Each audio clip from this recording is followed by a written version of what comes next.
بسم الله الرحمن الرحيم. السلام عليكم ورحمة الله وبركاته. This case scenario is preserved by Dr. Muhammad Daidamouni, a professor of cardiology, Faculty of Medicine, Zagazig University. So, we are talking about a male patient, 45 years old, that was presented to the emergency room complaining of intermittent attacks of headache. He was not smoker, was not known to be hypertensive or diabetic before. By examination, blood pressure was 190 over 110.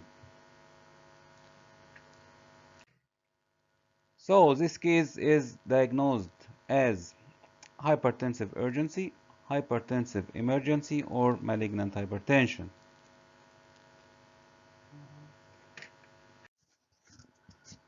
So as you all know, this case is hypertensive urgency, which is diagnosed based on an elevated blood pressure, usually more than 180 over 110, with only mild or to moderate symptoms, or even with no symptoms at all. Symptoms like headache, like chest pain, like syncope, and the most important point is this case is without any end organ damage. So in this case, this is a case of hypertensive urgency. So the next question is, hypertensive urgency patients when present to a hospital, either emergency room or outpatient clinic, usually need admission to cardiac care unit, admission to a general ward in the hospital, or just need treatment at home and follow up. Patients with hypertensive urgency does not need admission. They does not need intravenous or parenteral drugs or sublingual drugs. They need only to take antihypertensive drugs at home. So the best management for this patient is usually enough for them to receive medical antihypertensive drugs, oral drugs, and at home, and follow up.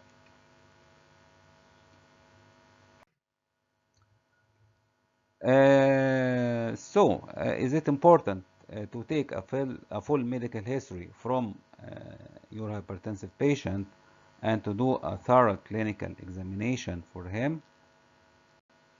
And if it is important, why it is important?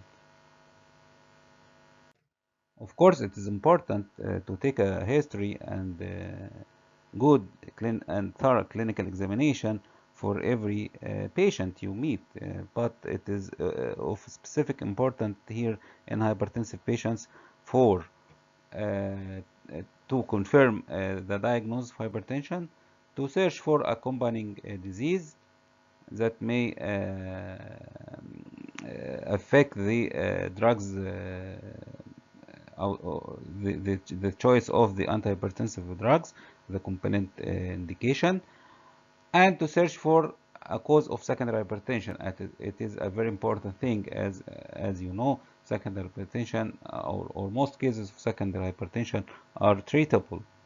So it is important to search for a cause of secondary hypertension. Although it is a minority of cases, and it's usually not than 5% of cases, and more than 95% are primary hypertension, but it's also important to search for secondary hypertension. So if this case is a secondary hypertension, what are the common causes of secondary hypertension in your patient?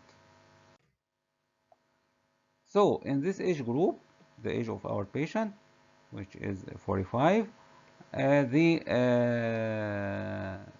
in this age group from 41 to 60, the common causes of secondary hypertensions are: first, endocrine diseases like primary aldosteronism, Cushing syndrome, and pheochromocytoma; renal diseases, either parenchymal or atherosclerotic renovascular disease; obstructive sleep apnea; and drug-induced, either immunosuppressive medications, anti-angiogenic cancer therapies, and non-steroidal anti-inflammatory drugs.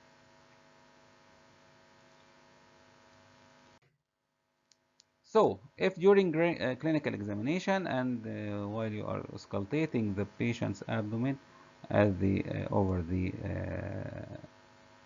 area of renal arteries, you heard a bruit. A bruit on the artery is equivalent to a murmur on the valve. So, if you heard a bruit over the renal artery, what would you expect?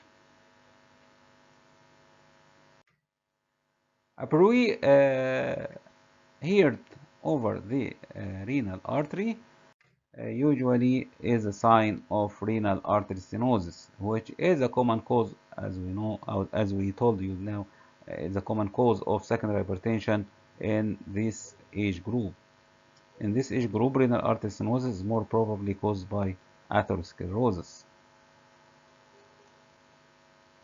Other causes of renal artery stenosis, like microvascular dysplasia, may be present in a younger age group. So, if you suspect this patient is a patient of secondary hypertension, which is most probably caused by renal artery stenosis, so what is the investigations you would like to do for the patient? First, renal imaging is an important investigation for our patients. Renal imaging, there is many maneuvers or many techniques for renal imaging. First, renal Doppler using ultrasonography. This is a very easy test. It's available in everywhere. And it's very easy for the examiner and for the patient.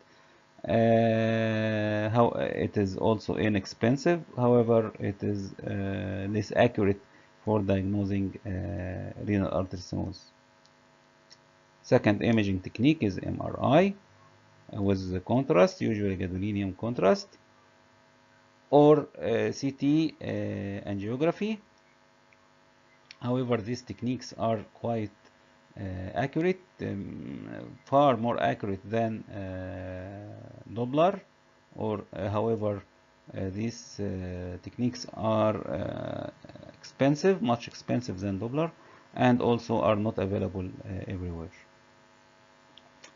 Both these three techniques, either Doppler, MR, or CT angio, are non-invasive techniques.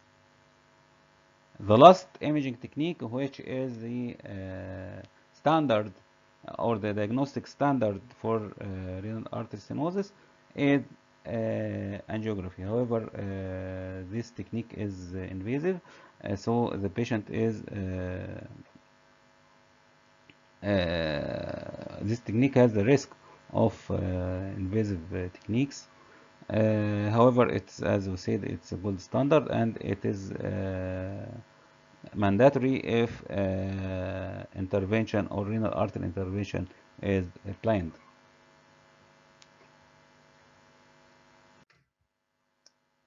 So, we diagnose the patient.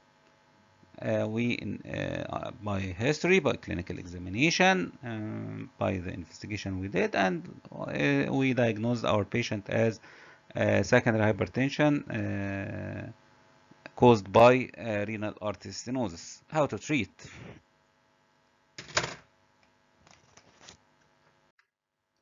Treatment plan of this patient is divided into three main lines.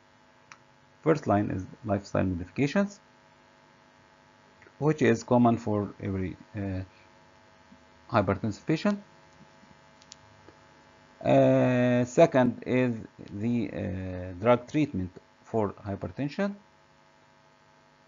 And last is treatment of the cause. In our case, the cause, as you know, is renal artery stenosis. So the treatment will be the treatment of renal artery stenosis, okay, which in this case is renal artery intervention. So,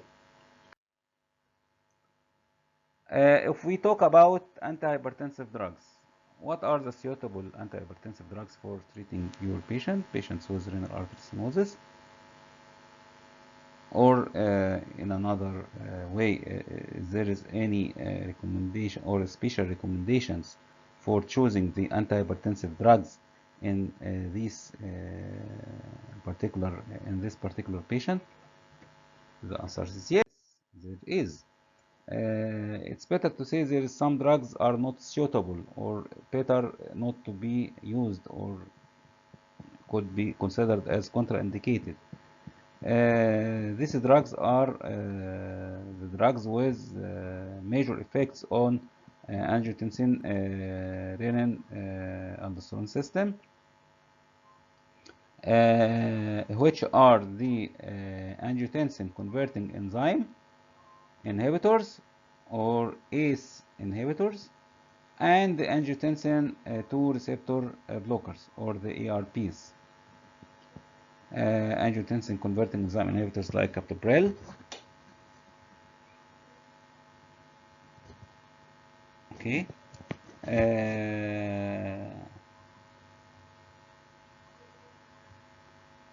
ARBs like valsartan or irbesartan. So these drugs are not suitable and better to be avoided when you are treating secondary hypertensive patients with secondary hypertension caused by renal artery stenosis.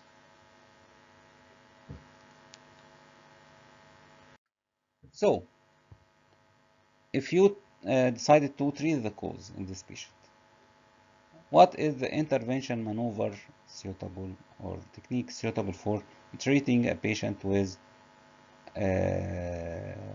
renal artery stenosis like our patient? Of course, the maneuver or the technique of choice is the percutaneous transluminal renal angioplasty plus stent implantation or stenting. And this photo shows the technique for this maneuver and how it is performed and how is the artery dilated and the stent implanted.